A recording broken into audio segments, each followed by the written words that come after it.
अगर किसी ने आपकी प्रॉपर्टी के नाम पे एक झूठा पावर ऑफ अटॉर्नी बना के आपकी प्रॉपर्टी बेच दी है और आप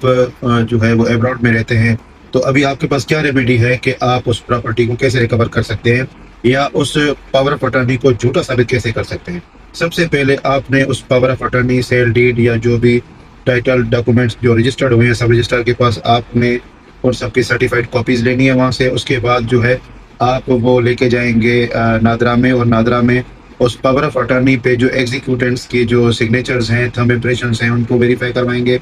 और डेफिनेटली वो प्रिंसिपल के नहीं होंगे। वहां से भी प्रूव ये चीज़ हो जाएगी कि ये उनके सिग्नेचर नहीं है। उसके बाद आप वो फेक पावर ऑफ अटॉर्नी आप मिनिस्ट्री ऑफ फॉरेन अफेयर्स या पाकिस्तान एम्बेसी से भी जो है वो वेरीफाई करवाएंगे कि ये थंब इम्प्रेशंस या ये पावर ऑफ अटॉर्नी यहाँ से अटेस्ट नहीं हुआ, ये एक झूठा और फेक पावर ऑफ अटॉर्नी है। उसके बाद आप जो है वो सिविल कोर्ट को ये इख्तियार है, जब आप सिविल कोर्ट की रेमेडीज को अवेल करेंगे, suit for cancellation, permanent injunction और जो है सूट फॉर पोजीशन, अगर ये तीन सूट आपके सर्कमस्टेंसेस से मैच होते हैं कि सबसे पहले पावर ऑफ अटॉर्नी को जो फेक है उसको कैंसिल किया जाए, उसके बाद उस प्रॉपर्टी की पोजीशन आपके हवाले की जाए, उसके बाद जो है वो परमानेंट इंजंक्शन ये है कि इसमें थर्ड पार्टी इंटरेस्ट ना क्रिएट किया जाए और ना ही आगे इसको बेचा जाए जब तक ये केस चल रहा है। तो जब ये केस प्रूव हो जाएगा थंब इम्प्रेशन से कि एग्जीक्यूटेंट्स के थंब इम्प्रेशंस नहीं है, सिग्नेचर्स जब वो जो एक्सपर्ट्स के जो है वो उनसे जो है वो चेक हो जाएंगे कि ये सिग्नेचर में भी काफ़ी फ़र्क है, तो ये चीज़ें बड़ी मैटर करती हैं सिविल की प्रोसीडिंग में। तो इसके बाद जो है वो सिविल जज साहब जो होंगे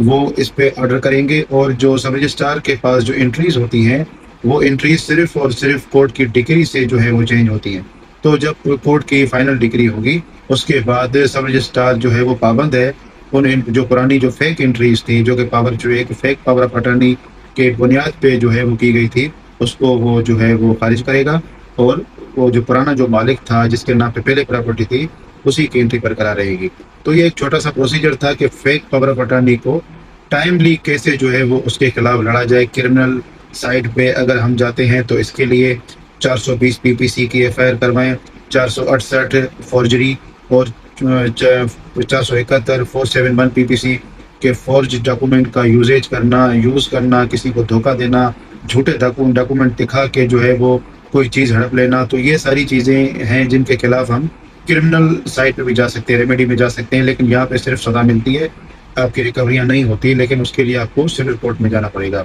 तो ये छोटी सी इंफॉर्मेशन थी कि फेक पावर ऑफ अटॉर्नी को कैसे जो है वो